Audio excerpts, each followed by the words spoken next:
Welcome to Who's Your Main. This is a side quest. I am here with my co-host Anthony. How's it going? We're making this in response to the Switch 2 Direct that just came out on April 2nd. Got a lot of things we want to talk about for it. We've got some notes here. Mainly, I'm going to talk to Anthony about it and see what he thinks. He's not as a long-time Nintendo fan as I had.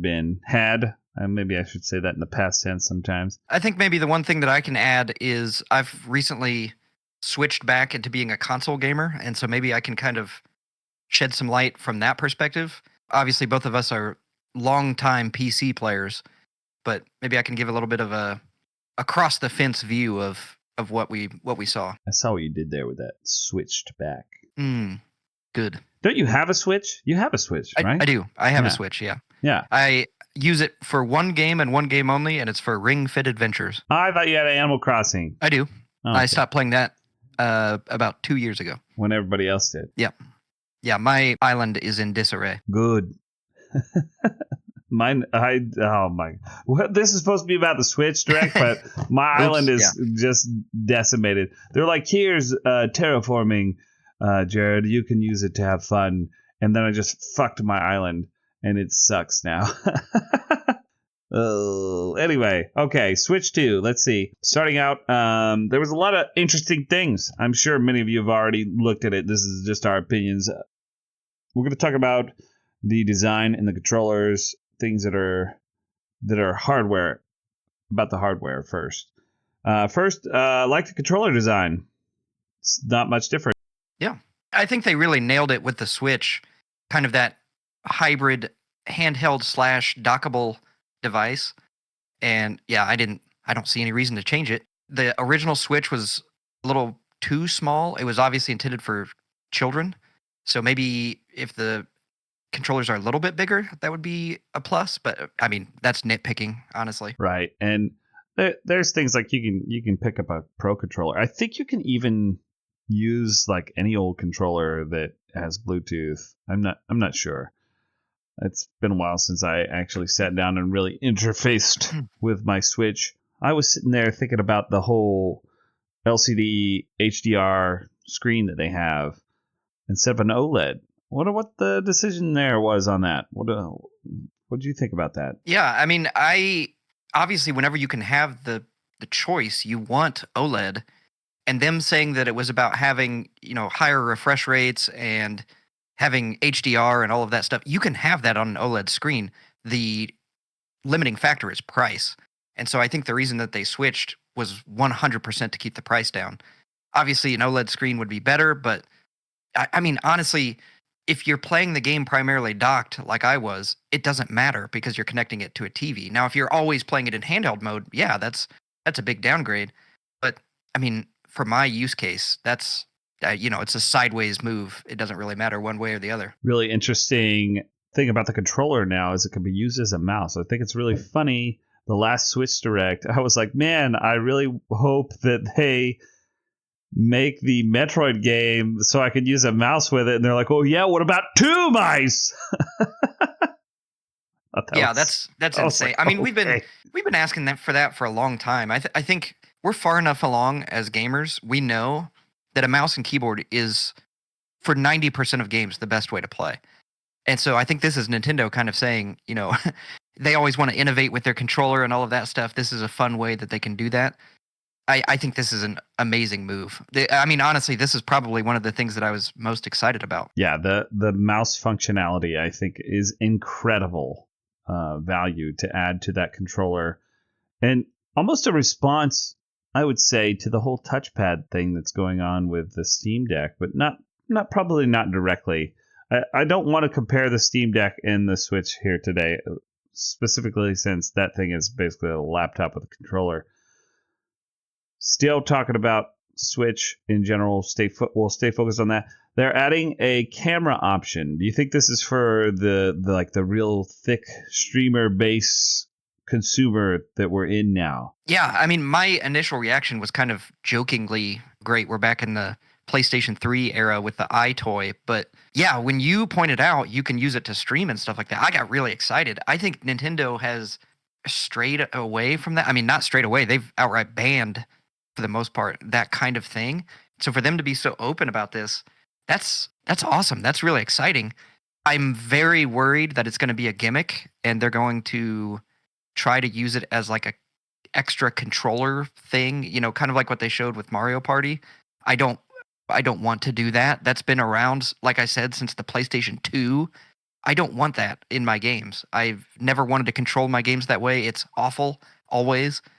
But if it means we get to start streaming on the Nintendo, I'm all in. I'm not sure if they're going to do streaming, but with Twitch and all that, they've not really talked about it, but it really does feel like that they're like, no, we're in control of the streaming aspect of our system and our content and things like that. I saw some footage from the Tree House Live today. We're actually responding to this on the 3rd for us.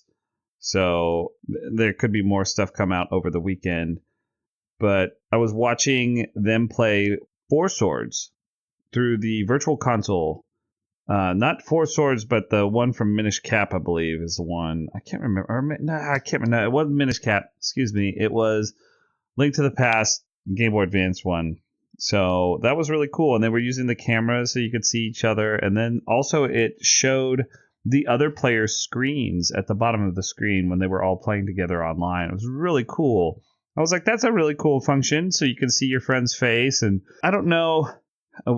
I know me and Anthony don't stream each other's faces to each other when we're playing video games together, but maybe there's many people that do.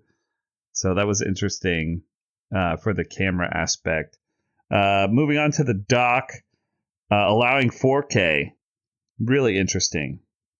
What do you think of that? Because they said they weren't going to be focusing on graphics, but I'm seeing some pretty heavy upgrades here. Yeah, that's huge. I mean, granted, I think as we've gotten older and more mature as gamers, we understand resolution isn't everything. The game needs to feel good when you play it. It needs to have a consistent frame rate and all of that stuff.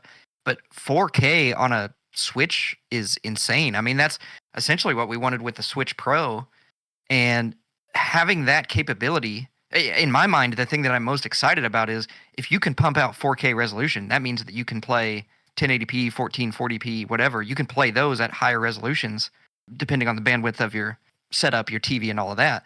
But that's huge for me. That essentially puts them right on par with PlayStation and Microsoft, where, okay, maybe there's some heavy-hitting games. I don't think every game is going to be that way, but certainly now they have the juice to do it. So that's got me excited, too. I skipped over the fact that there's a mic also attached, which I think is probably just most other consoles have a mic attached to their controller at this point, but I kind of left that off.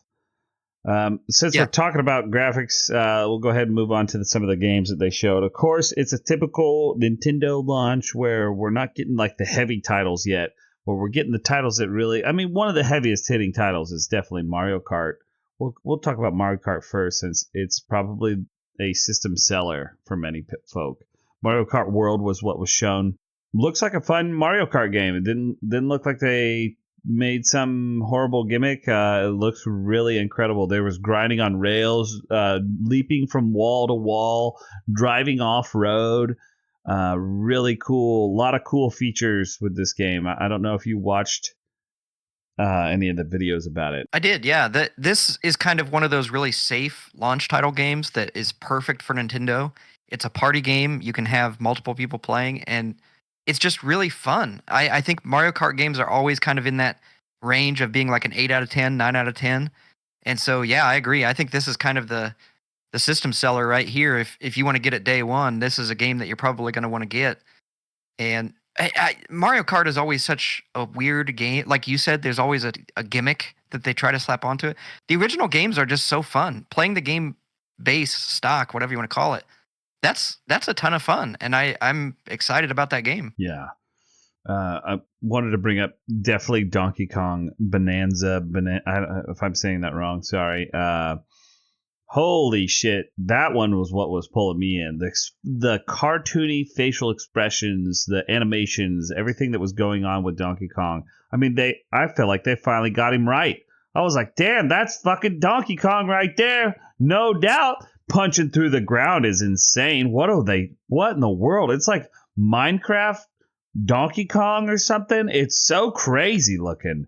I'm very excited about that game. I don't know if I'll be able to afford all of that and be able to get it and play it day one, but I would be very interested to play that game. It looked really fun. That was definitely one of the games that surprised me. I normally don't like Donkey Kong games, even going back to like the Rare games, where it's for all intents and purposes, it's a collection game. You know, you're collecting bananas or letters or whatever, and you're getting to the end of the map.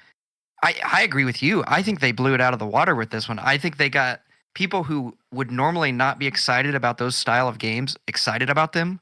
The characters look really good, really well animated, very high energy, which I think you want from a Nintendo game.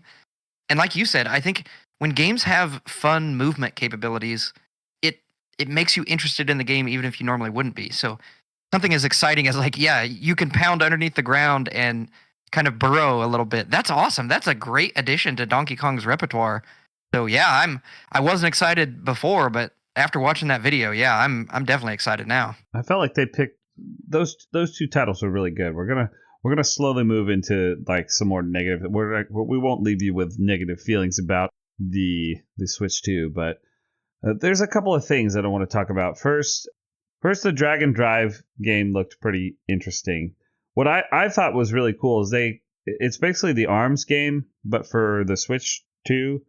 But this is like an inclusivity game. We've got wheelchair basketball as a game that let's see how hard it is to drive a wheelchair.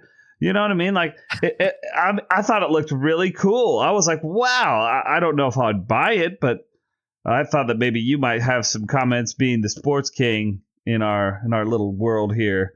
Maybe did you watch a video on that? Yeah, I'm always excited about sports games, and like you said, it's kind of sports. You know, it's in that alley, it's in that zone, but it's adding something unique with the inclusivity factor. And yeah, like you said, I don't think this is necessarily something that I would buy day one. You know, with this launch lineup, this wouldn't be like my top priority. But this is definitely something that you would go back to once you had kind of cleared the other titles and be like, oh, this could be a fun thing, you know, to play and see if it's any good. And if it does turn out to be fun, something you keep in the rotation for a long time. I think Nintendo does a really good job, like you said, the ARMS game especially, of showcasing what the console can do. And then maybe that game isn't necessarily successful, but the next games that come out will be because of that. You know, you're selling the product, you're selling what the product can do. And so that's what has me excited. I don't think this is a day one pickup, but I do think this is something I would buy. Now this one is kind of more of a negative factor for me. So one thing they said was some of the Switch titles will get a free upgrade to Switch 2, and some will be paid. And I don't know exactly what that means. There's a lot of controversy right now in the last 24 hours about pricing and how much things will cost. We're not going to really address that so much, but this feels egregious to me to resell Breath of the Wild 1 and 2, but with like a phone app attached to it. Like, I already play games like this with my phone open, and I'm just going to Google wikis and stuff. I don't need a phone attached to this for an extra $90 or $80, whatever the price, even if it's $60 to rebuy Breath of the Wild 1. No, that's a no from me, Simon. What do you think about that? This is one of the most frustrating things about being a gamer is I've already purchased the game. I'm already a customer. I'm already engrossed in this world, and now you're trying to resell me something that I already own so that I can play it on the next generation of consoles. You know, PlayStation and Xbox are just as guilty about this. But I can't stand this idea of, okay, we're kind of backwards compatible, but we're not really. We're going to make you rebuy the game full price, even though you've already purchased it before, you've already played it before. But hey, you can bring your save right on up. Don't worry about it. We've got cloud saves and all that stuff. That should already be a feature in the game. That should be a free feature for all backwards compatible games. I don't understand why we as a community allow this to happen. You know, and you always say vote with your wallet, but clearly it's a successful way of doing business because they know people want to play Breath of the Wild 1 and 2. Those were insanely popular games on the original Switch, And now they're just milking every last dollar and penny that they can, on this next generation. I agree with you. I hate to be negative, but I can't stand that business practice. It makes me so mad. This will be the third console Breath of the Wild 1 will be on. It was on the Wii U, which probably many people either didn't know or didn't bother picking up because the Wii U. We're not diving into that right now, but then it was on the Switch. Now it'll be on the Switch too. This is basically graphical upgrades with a little bit of extra content to repurchase. I realized that Skyrim has got away with this for many years, and basically Pokemon gets away with it with every release of the dual copies. If you buy both of them, like some of us may do. Mm-hmm. So maybe that's part of it. Maybe I'm part of the problem here. But I think the positive here is many of these games will run better on the Switch too. So that's good. And maybe if you don't have Breath of Wild 1 or 2 or whichever, you can now get the upgraded one and not bother with the original. This is like definitive of edition. I can't fucking talk tonight. Yeah, I mean, we're being really negative about this, but I think it's because we've already played this game. Like you said, if somebody maybe skipped out on the Switch generation and this is your first time playing the game, absolutely go for it. It's 100% worth it. My problem is, as a PlayStation user, almost every single high quality game on the PlayStation 5 is a remake of an old game. I mean, the Uncharted games, the Last of Us series of games, you're pulling games from the PlayStation 3 and dragging the dead carcass up to PlayStation 5 standard. I just can't stand this business practice, man. Makes me so angry. Well, let's not linger on it then. And we'll talk about some of the non-Nintendo games that are coming out on the Switch. Saw Borderlands 4. Very excited about that. That's awesome. I love those series of games. We played Borderlands 2 and 3 together, the pre-sequel as well. And I love these games, man. They're so fun. That just scratches my little goblin brain of collecting loot and having skill trees and all that stuff. I'm very excited about that. Well, with the mouse functionality, I'm kind of excited with all the first-person shooters that they talk about. We didn't even talk about Prime 4. I don't know why I left that off the Nintendo list. Sorry about that. I'm very excited about Prime 4. They showcase it using the mouse, which is really cool. The mouse functionality of the Wiimote or whatever it's called. What are they called now? It's Joy-Con. Joy-Con, yeah. Boy, it's showing my age a bit. Borderlands 4 is cool. Staying in the first-person shooters, we talk about they've got Cyberpunk 2077 is coming. Yep. That's awesome. Again, like I said, another great game, really fun RPG. And a lot of these are older games that are on the rest of this list, but I think that's a great one to bring up and kind of showcase the power of your system if you're going to play it on 4K. Yeah, great addition. The devs of Civ 7 in the Direct talking about finally bringing this game. I don't play the Civ games, but people who do, I mean, having a mouse functionality in a game like that, incredible. Absolutely. Being able to do that just on the go, that sounds crazy to me. Absolutely. I mean, I played the Civ games that were specific to the consoles, and it's just not the same, man. You want to have a mouse, you want to be able to hover over things. It just makes it so much better. So, yeah, again, another great addition. I'm very surprised by that because that's a relatively new game. I think it just came out. So that's awesome. That tells me that Switch 2 can handle third-party games that are brand new games. So great. Awesome. I mean, along with that, you and I's pride and joy. I mean, we didn't make the game, but we love it. Final Fantasy VII Remake. Very cool. I feel like we did make it. You say that. I think we did make it. We made it with our hopes and dreams. Yeah, our hope. We used the hope materia. That's a spoiler. That's right. Is that a spoiler? Oh, yeah. Big spoiler. To the last couple things that we're super fucking excited about. Maybe we save the Caps one for last so we can both lose our minds together. Yeah. I'm gonna steal the show here for a second with the Fire Emblem Path of Radiance.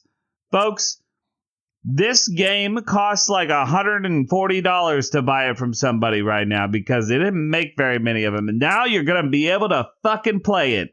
Hell yeah! That's it. Dude, I'm telling you, that's it. That's the spiel.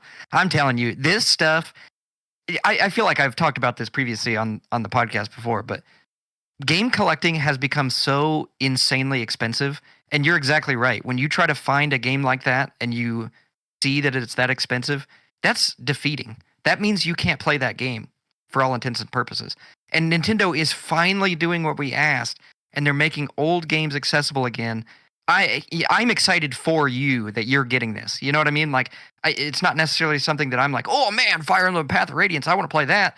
But because you're excited about it, because it's something that you wanted, it's got me fired up, man. I'm ready to go. I'm jacked. I threw this next one on the list, by the way, for you. I thought that maybe you would be excited about Super Mario Strikers being on there. We just talked about this, man. Nintendo, if you want to hire me as a consultant, Nintendo, my rates are low. I work through the long hours of the night, burning the midnight oil. Just hire me already, Nintendo. I'll tell you how to make some money. You want to make a boatload of money, Nintendo? Yeah, you dare. Of course, the Pokemon XD Gale of Darkness and Pokemon Coliseum coming as well to the GameCube functionality. That's going to be awesome. But the last one on our list. Here we go. The last Here one. We go, baby. We used to host fucking tournaments at my house. Here we go. Soul Calibur 2. Hell yeah. I'm ready for that, baby. I'm ready. Find us in the lobbies. We'll be there to beat your ass like we did when we were kids. Beat your ass. Come stand on the edge against Astaroth. See what happens. Well, I think that pretty much concludes our initial responses to this Nintendo Switch 2 announcement. If you have anything to add here, Amon, you got anything? I don't think so. Overall, I'm pretty excited. Yeah, I'm pretty excited. I don't know if I'll have the money for this, but yeah, no kidding. I would love to be a day one purchaser, but I don't know. We'll see. Get out there and play games. Yeah. See ya.